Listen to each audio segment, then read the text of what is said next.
Cordial saludo para todos. Bienvenidos a nuestro siguiente módulo del curso para padres acerca de alergia alimentaria.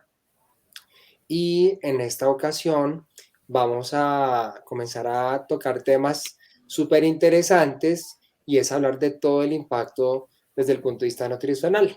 Entonces vamos a tener dos módulos porque la temática es bastante densa y para este módulo pues tengo el gusto de presentar a una gran amiga y una persona que me apoya muchísimo en todo el tema de alergias alimentarias y es la doctora Laura Bustacara. Voy a leer sus credenciales. La doctora Laura Bustacara es nutricionista dietista de la Pontificia Universidad Javeriana, es certificada en el manejo nutricional de enfermedades gastrointestinales de la Universidad de Michigan, del Hospital and Health Center de Ann Arbor, en Michigan, y es certificada en el manejo de enfermedades gastrointestinales en edad pediátrica de adultos, igualmente de la Universidad de Michigan, Ann Arbor, en Michigan. Entonces, vamos a tocar este aspecto que es muy importante, doctora Bustacara, y es alimentando a tu hijo con la alergia. Bienvenida, doctora.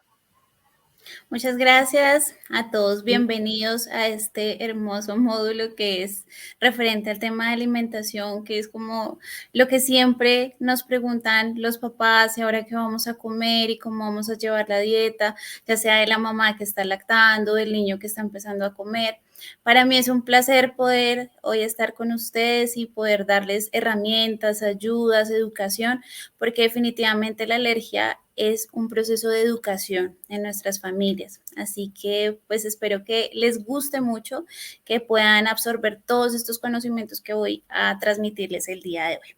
Así que vamos a ver la presentación. Muchas gracias.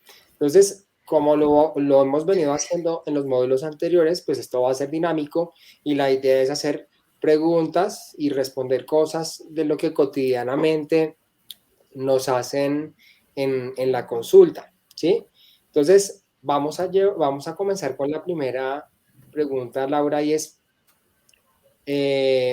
¿cuándo, cómo debo llevar mi dieta cuando estoy lactando? Esa es tal vez una de las preguntas más frecuentes porque nos pasa, y ustedes ven que en la consulta nos llegan mamás que están en chats, en grupos, adaptan una cantidad de dietas y bueno, ¿cómo lo debemos hacer?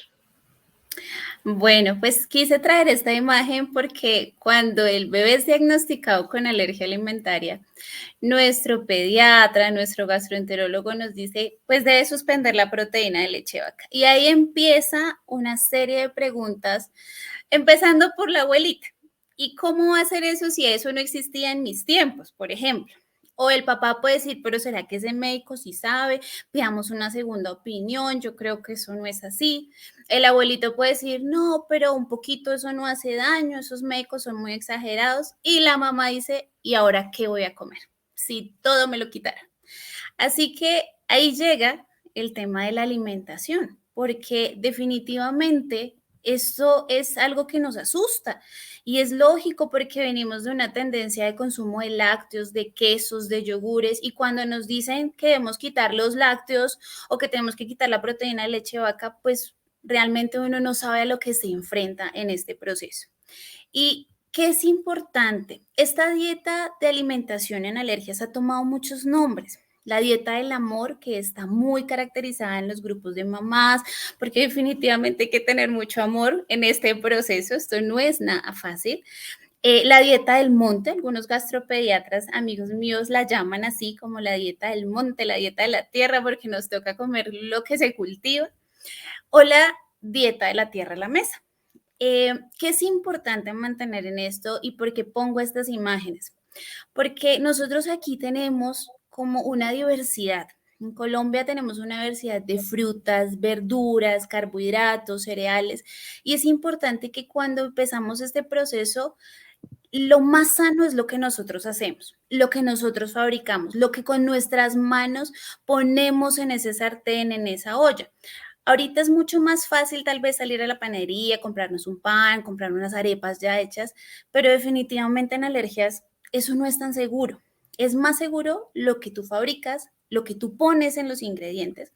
Así que la alimentación debe ser una alimentación familiar, debe ser una alimentación que todos podamos llevar en la casa. Es muy difícil cuando la mamá solamente la hace.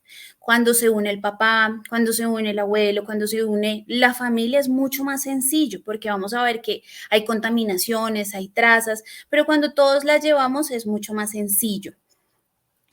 Es importante también tener en cuenta que la alimentación de la madre debe garantizar 6 ítems. Una, que sea completa. ¿Qué significa? Que tenga todos los grupos de alimentos, salvo los lácteos, pero podemos empezar a hacer algunos reemplazos. Entonces, las proteínas como la carne, el pollo, el pescado, el huevo, tiene que ser completa en todo el grupo de verduras, frutas, cereales. Debe ser equilibrada. Y aquí es muy importante porque muchas veces han llegado a mi consulta mamás que llevan monodietas. Entonces, o solo comen verduras, o solo comen proteínas, o solo comen carbohidratos, y esto no es una dieta equilibrada. Es una dieta que solo se basa en un grupo de alimentos, pero nosotros necesitamos todos los grupos de alimentos. Necesitamos comer vitaminas, consumir también proteínas, carbohidratos para que nos dé energía. Así que es súper importante que tenga un equilibrio en todos los macro y micronutrientes. Que sea suficiente. Las mamás lactantes suben a Monserrate 2 veces en el día. Cuando están lactando hacen gastos calóricos frecuentes porque el lactar genera un gasto calórico y eso hace que su requerimiento de energía sea diferente al mío si yo no estoy lactando, o al de mi esposo, o al del abuelo. Entonces debemos garantizar que la mamá tenga cubiertas esas necesidades energéticas, que sea adecuada. Y aquí es súper importante. Muchas veces llegan con muchas restricciones. No, es que me quitaron la leche, el huevo, el queso, el pescado. O sea, por poco y quitan frutas y verduras, todas. No todas las mamás necesitan hacer esas restricciones. Cada niño tiene una restricción específica. Normalmente uno siempre inicia con leche, soya, va evaluando. Si definitivamente no mejora, pues uno va a ir como poco a poco escalonando, pero no de una se tiene que ir a suspender todos los alimentos porque no sería adecuado. Otra cosa es la edad de la mamá, cuántos años tiene, si trabaja, si tiene que llevar sus alimentos al trabajo, que sea segura. Es súper importante el tema de las trazas, que lo vamos a ver en el siguiente módulo, pero las trazas es un papel importante. Muchas veces las mamás cocinan todo lo más natural, pero si contaminan con la olla, con la tabla de picar, con el cuchillo, pues esto no está siendo una alimentación segura. Y responsable. ¿Qué significa? Que la familia también se debe involucrar, que el papá debe estar ahí, que la niñera también debe estar ahí, porque todos son el vínculo o el círculo para el bebé. Otra cosa importante con la alimentación es que normalmente la dieta, cuando la mamá inicia el proceso de restricción con una alergia confirmada, mínimo se debe llevar por 6 meses. Y esto es muy importante. La dieta no es por 1 mes, 2 meses, 3 meses, a menos de que ya haya una indicación del gastropediatra, que pronto quieran hacer alguna prueba de provocación, pero cuando ya el diagnóstico está confirmado son mínimo 6 meses de tratamiento. Entonces debemos proyectarnos a que no va a ser por 1 mes, ni van a ser por 20 días. Va a llevarse una dieta mínimo por 6 meses si estamos lactando. Y debe ser muy segura, debe tener como tal una seguridad en cuanto al contacto, la inhalación, que no vayan a ver como productos o trazas en la alimentación.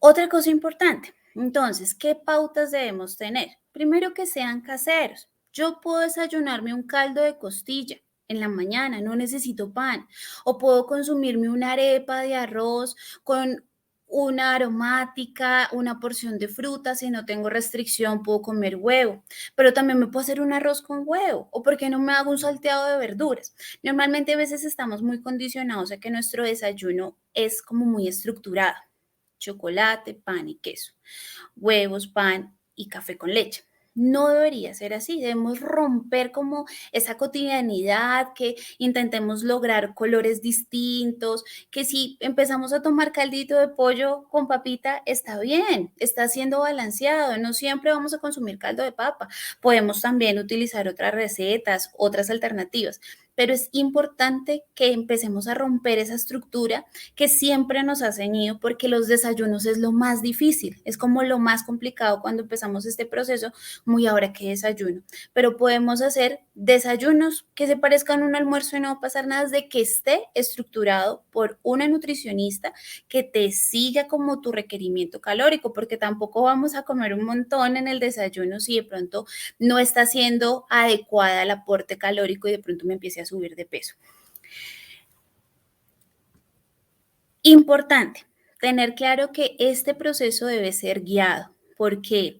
Porque debemos tener recetas, debemos tener opciones de dónde, pues, qué alimentos son seguros, y para eso es súper importante que estemos guiados por nutrición, porque muchas veces vamos al supermercado, que eso lo vamos a ver más adelante, y no sabemos qué comprar, o leemos una etiqueta, no, pero eso no dice leche, no dice huevo, no dice soya.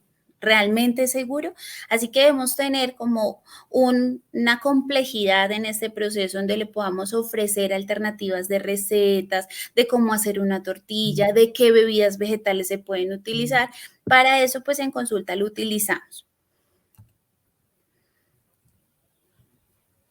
Bueno, Laurita, vamos con la siguiente pregunta, que es súper interesante. Mira que estos aspectos que has tenido en cuenta son relevantes, ¿sí? O sea, tenemos sí o sí que apoyarnos de la nutricionista. Nosotros como médicos no podemos establecer unas pautas de alimentación sin una estructura, como estabas diciendo, básica desde el punto de vista nutricional para garantizar que los aportes nutricionales de esos niños sean adecuados y que podamos garantizar obviamente un óptimo crecimiento. La siguiente pregunta que te quiero hacer es, ¿qué debo suplementar mientras estoy haciendo la dieta de restricción? Porque entramos en el proceso de a quién vamos a suplementar, a la mamá únicamente, a la mamá y al niño, únicamente al niño. Entonces, ¿qué nos puede responder al respecto? Perfecto, esto es súper importante, y esta es un pilar importante que siempre debemos tener en la consulta, y es la suplementación en la madre. Cuando estamos lactando, nosotros, ¿qué suspendemos? Pues la leche. La leche que nos ofrece fósforo, vitamina, el potasio, nos ofrece calcio. Un vaso de leche más o menos nos está aportando más de 240 miligramos de calcio. La mamá ya no va a tomar calcio. El calcio tiene múltiples beneficios para la parte ósea, y nuestra leche materna tiene un aporte nutricional. El bebé debe, como tal, extraer de su madre proteínas, calorías, grasas, sodio, hierro, un montón de vitaminas, y entre esas está el calcio. Pero ese calcio, ¿de dónde sale? Pues de las reservas de su madre. Pero si yo empiezo a quitar y a quitar y quitar el calcio y no lo suplo, puedo llegar a tener muchas deficiencias y problemas óseos a largo plazo. Probablemente no se vean los primeros 2 meses, en los primeros 3 meses, al año, tal vez no. Pero cuando ya tenemos más años, podemos empezar a tener problemas como la osteopenia, por ejemplo, o podemos tener problemas como la osteoporosis. Entonces es súper importante que la mamá, desde el primer día que inicia su restricción de proteína de leche de vaca, inicie con suplementación de calcio y vitamina D. Normalmente la suplencia de requerimiento son 1.200 miligramos al día, que eso nos harían 2 sobres de biocalcio, o nos harían 2 HF de un suplemento que se llama Kirman, pero tiene que estar asesorado por nutrición, por el gastropediatra, por su pediatra, si en este momento está llevando como el proceso hasta que lo vea el gastropediatra, pero la mamá debe iniciar suplementación con calcio. Es clave, y muchas mamás me preguntan esto: ¿hay algunos alimentos que me aporten calcio? Sí, existen alimentos que aportan calcio. Por ejemplo, se ha visto que una taza de brócoli cocida nos aporta 114 miligramos de calcio, que una taza de garbanzo me aporta 40 a 44 gramos de calcio. Los frutos secos como las almendras me pueden aportar de 234 miligramos de calcio, pero recordemos que la suplencia deben ser 1200. Realmente me alcanza a comer, tendría que comerme un montón de brócoli, un montón de granos, un montón de frutos secos que no me va a dar. Entonces, por eso es importante que nosotros garanticemos la suplencia de calcio en la madre. Entonces, recordemos, eso es muy importante. Algunas mamás les genera estreñimiento, no les gusta el sabor y es entendible, pero hay que buscar las alternativas para lograr que ella empiece a consumir. Sí, esos casos son importantes, sobre todo cuando yo creo que uno podría optar por estas opciones desde el punto de vista nutricional, cuando tú dices, pues es que ya probamos varios caldos y definitivamente la mamá no fue capaz de tolerarlos, porque comenzó a darle gastritis, porque le dio estreñimiento, por varias razones, o porque de pronto a veces puede suceder, son casos muy contados, pero que de pronto la mamá evidencia que cuando ella consume esa suplementación de calcio con vitamina D, el niño hace algún tipo de manifestación alérgica. ¿Eso podría pasar? Claro que sí. Entonces, ahí tendremos que apalancarnos en ese momento con la alimentación, como tú lo estabas mencionando. Otra pregunta que es clave en todo esto es, bueno, ya hablamos el proceso de restricción, cómo se debe organizar, cómo debemos suplementar y ahora ¿cómo vamos a empezar la alimentación complementaria? Eso es una pregunta bien, bien clave porque la mayoría de los papás siempre anhelan, como que sueñan siempre, ¿cómo lo vamos a arrancar? ¿En qué momento? ¿Arrancamos a los 4, a los 5, a los 6 meses? ¿Será que de pronto ese niño no se ha mejorado en cuanto a sus síntomas y vamos a tener que postergarlos? ¿Ahí qué les podemos responder, Laurita? Perfecto, sí, este yo creo que es un momento muy bonito para la familia, es un momento de expectativa de qué va a pasar, de cómo va a recibir el alimento, pero sí es importante tener algunas pautas importantes. La edad de inicio puede ser entre los 4 a los 6 meses de vida. Nosotros normalmente podemos empezar el proceso de lactación a los 4 meses cuando el niño está con fórmula. Si está con leche materna, démonos un tiempito más y llevémoslo a los 6 meses, que siga con su lechecita materna, que siga disfrutando su mamá. Si ya está con fórmula, podemos empezar a ofrecer a los 4 meses alimentación complementaria. Importantísimo que un alimento nuevo siempre debe darse mínimo por 3 días seguidos. Algunos niños pueden llegar a tener hasta 5 o 7 días seguidos. Eso depende del tipo de alergia, de cómo es su manifestación. Eso lo hablamos en consulta junto con el gastropediatra tratante. Entonces, sí es súper importante que el tiempo mínimo sean 3 días, o sea, que expongamos a nuestro bebé a un alimento nuevo por 3 días seguidos, que no se mezclen dos alimentos nuevos a la vez. Ejemplo, nunca le he dado zanahoria y pollo.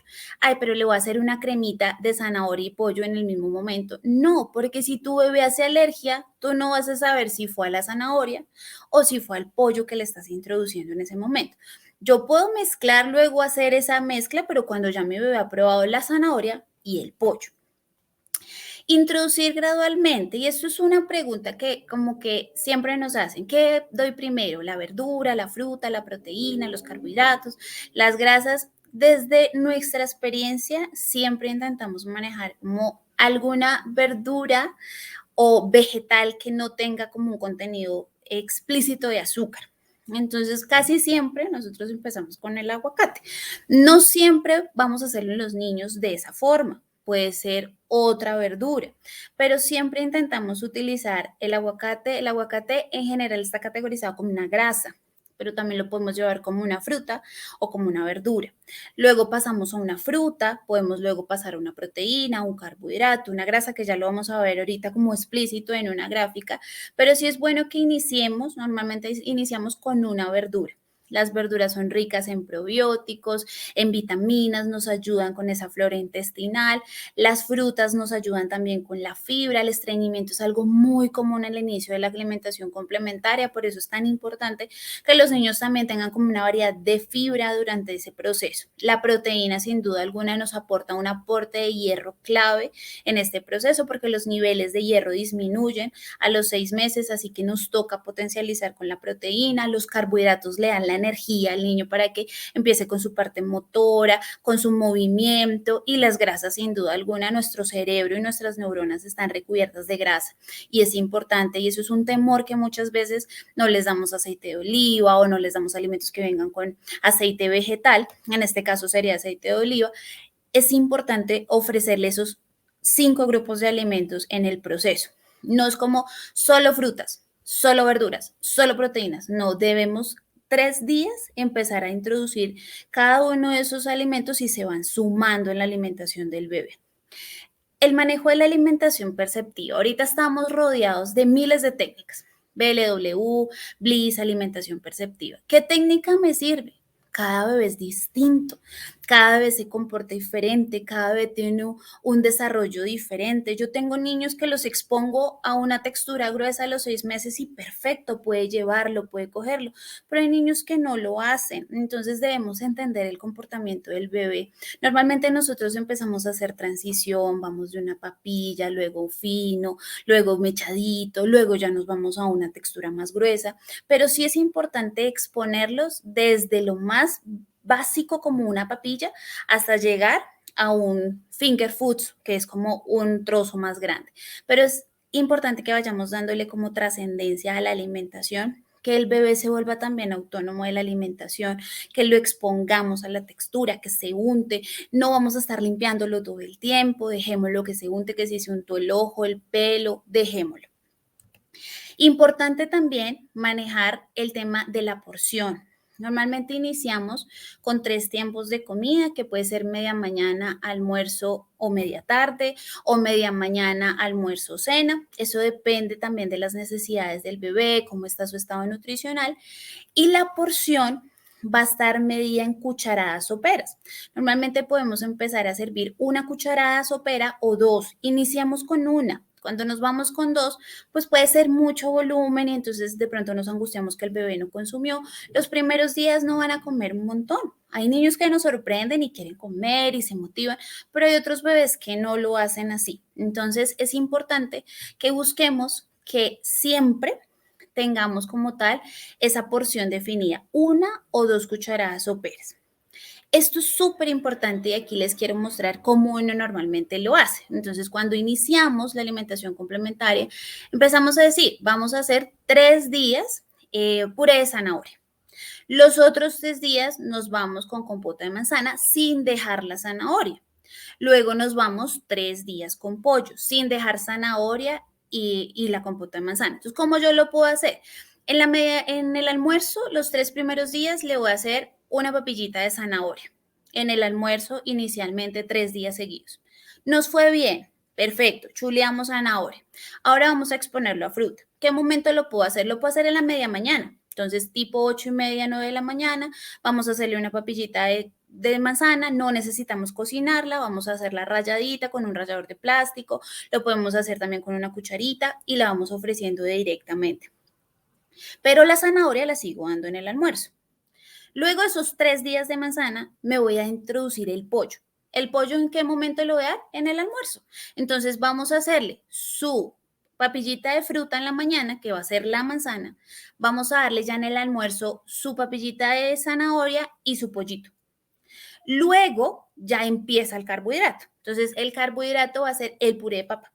Entonces vamos a introducir en la media mañana la manzana. En el almuerzo seguimos con nuestro puré de zanahoria, seguimos con nuestro pollo, pero el día 10 ya me toca darle puré de papa. Entonces vamos a servirle puré de papa, todo por separado. Nada de sopas, nada de licuados, todo por separado. A ese puré de papa le puedo adicionar un poquito de aceite de oliva para que me quede más cremosito, más suavecito y ya cumplí mis 5 grupos de alimentos en 12 días. Luego sigo introduciendo. Entonces ahí, por ejemplo, tengo pera. ¿La pera qué me reemplazaría? La manzana. Entonces yo, ¿qué hago? Le doy pera a la media mañana, le puedo dar zanahoria o manzana en el almuerzo, sigo con pollo y sigo con papa. A medida que vamos liberando los alimentos, pues yo puedo ir haciéndole como más alternativas en la alimentación. Los primeros meses, tal vez entre el sexto al séptimo mes, vamos a estar como con los mismos alimentos repetidos. Pero luego ya después del séptimo mes ya vamos a tener más o menos unos 7, 8 alimentos que podemos empezar a variar. Importante el tema, evaluar síntomas en piel y síntomas digestivos. No todos los brotes son alergia. Muchas veces la saliva hace que se generen ciertas lesiones en la carita, porque ellos salivan todo el tiempo. Nosotros tenemos enzimas en la saliva y eso hace que se pongan rojitos. No todos los brotes que se dan en la boquita es por una alergia. Debemos evaluar si hay sangre en la deposición, si hubo un moco, si se le quemó la colita, si vomitó. Entonces es como evaluar todo un conjunto de síntomas, no por una sola cosita vamos a quitar el alimento. Otra cosa importante, si el bebé no está estable, él no puede iniciar alimentación complementaria. Podemos demorarnos. Hay niños que nos toca iniciarle complementaria a los 7, 8 meses. Hay niños que hemos tenido que esperar hasta los 9 meses porque están muy mal. Entonces, no se angustien. La idea es que el bebé esté bien, porque si el bebé está sangrando y empezamos a darle comida a los 3 días y sigue sangrando, ¿a qué fue? ¿A la alimentación complementaria o a sus mismos síntomas de alergia? Eso es importante tenerlo presente. Y otra cosa importante es que no debemos retrasar los otros alergenos. No existe ninguna evidencia que nos diga que el huevo se tiene que como retrasar en la alimentación complementaria un niño con alergia a la proteína de leche de vaca. Si bien son alergenos y hay que hacerlos también paulatinamente, no se deben retrasar. Tenemos como una ventana de oportunidad en esos 6 al año, en esos 6 meses al año donde podemos ofrecerlos. Importante, lo que les decía, la alimentación perceptiva es clave en este proceso. Es muy importante que nosotros los expongamos a colores, que se unten, que cojan el plato. Puede ser que ese plato precioso que yo serví no se lo coman todo, no pasa nada, pero sí vamos a intentar introducir tanto el agua, por ejemplo, las texturas. Es importante. A medida que ellos ya van avanzando, pues uno puede ir aumentando más el tema de las texturas, llegar a platos muy creativos, pero recordemos esta frase, debemos aprender a entender el comportamiento de nuestro bebé. No todos los bebés son iguales, no todos se comportan de la misma forma. Perfecto.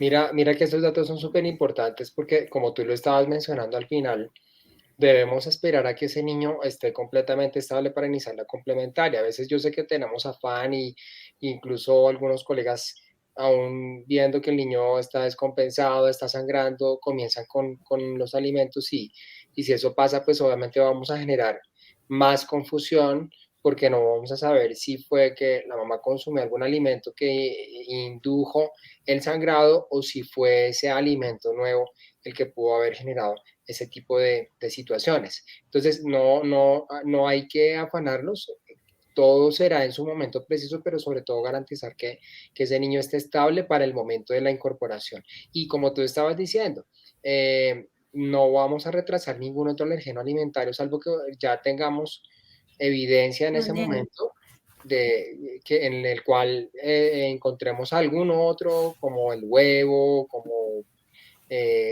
pescados, etcétera, etcétera, etcétera. Y otra cosa que de pronto tú ves es que a medida que vamos, si las mamás tienen algunas restricciones de unos alimentos de estos prohibidos, probablemente se van a ir probando directamente con el niño y vamos a ir mirando si también la mamá puede irse liberando de manera Exacto. progresiva.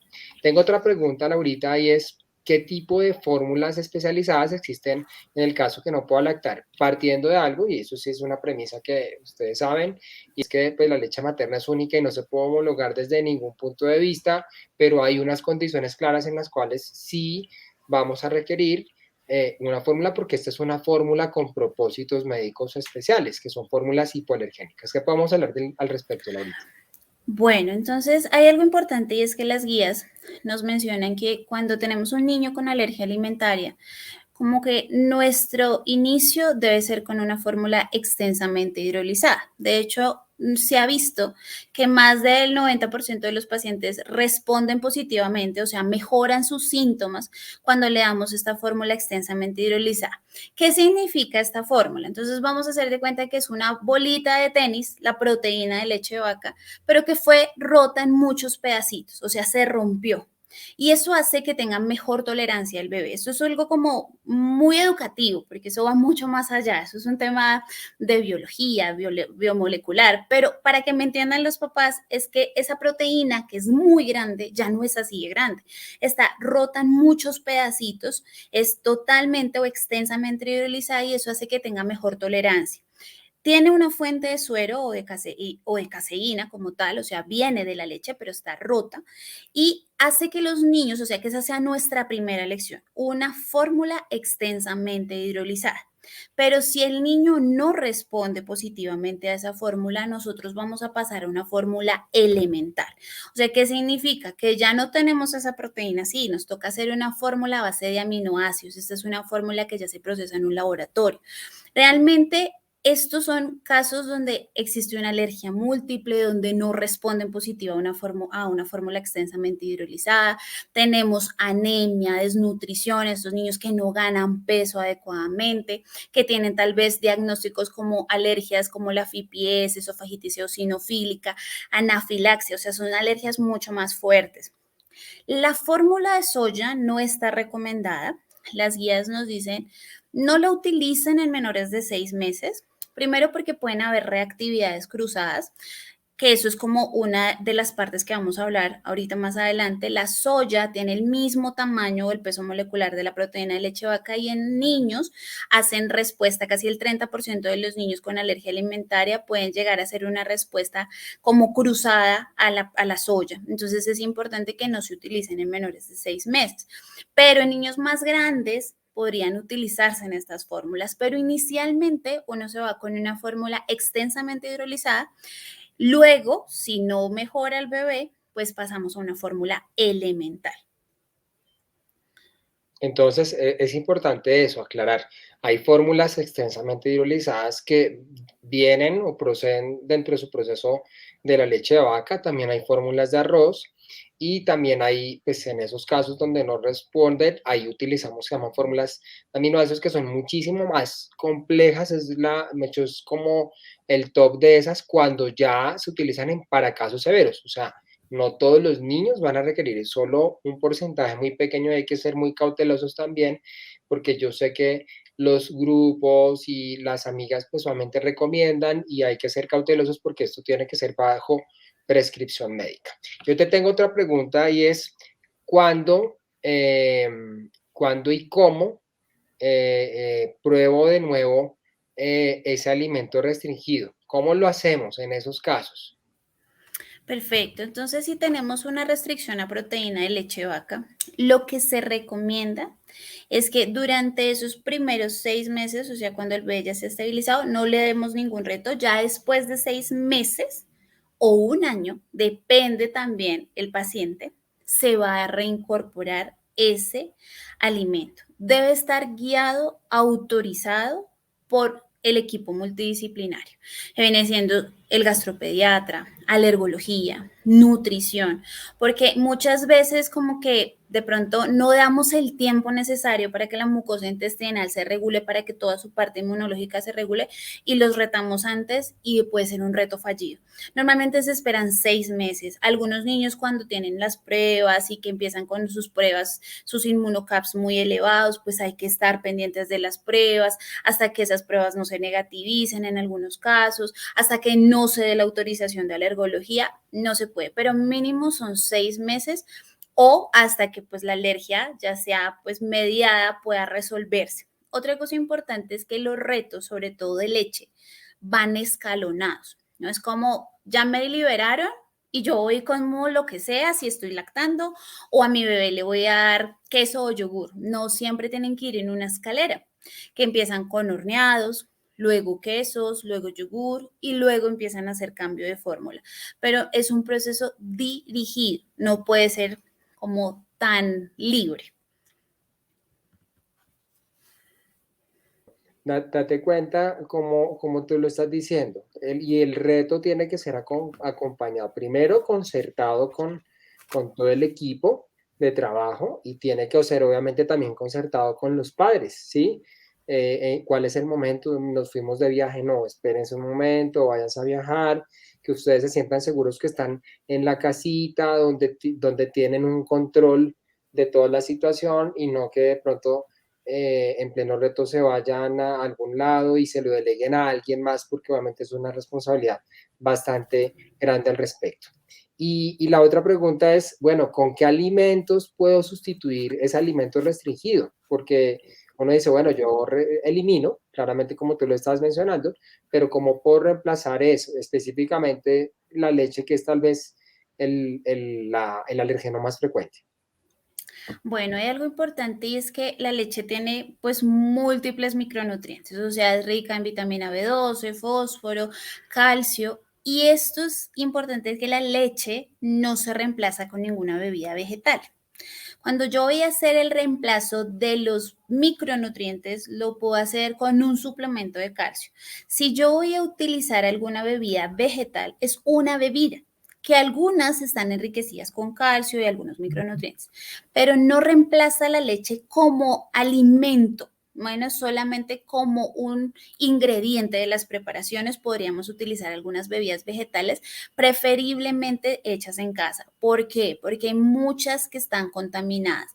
Que diga libre de lactosa no significa que diga que sea libre de leche. Otra cosa es que en los niños menores de 3 años no se recomienda el uso de bebidas vegetales como opción de bebida.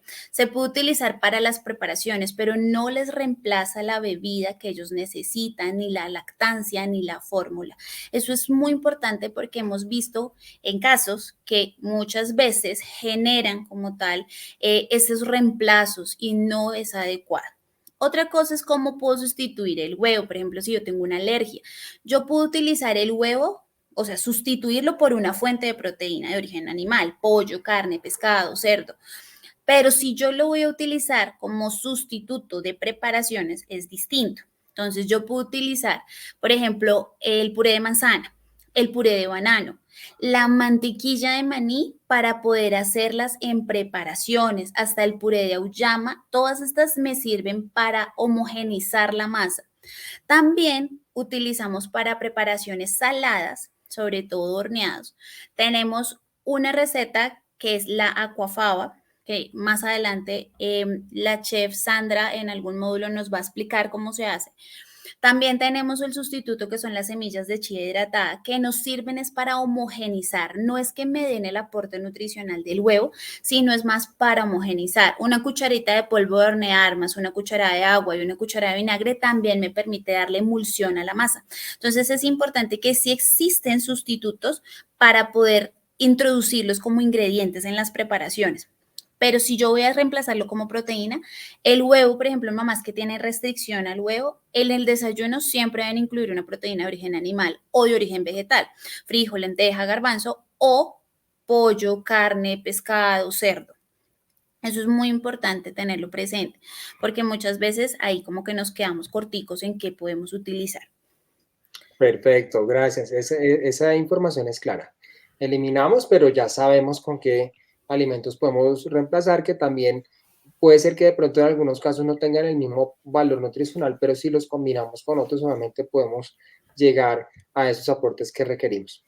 Una pregunta súper importante, Laurita, que todos los días nos hacen es, ¿puedo o no puedo utilizar leches de otros animales? Porque a veces nos llegan que es que me dijeron que la leche de cabra, que de búfala, de burra, de camello.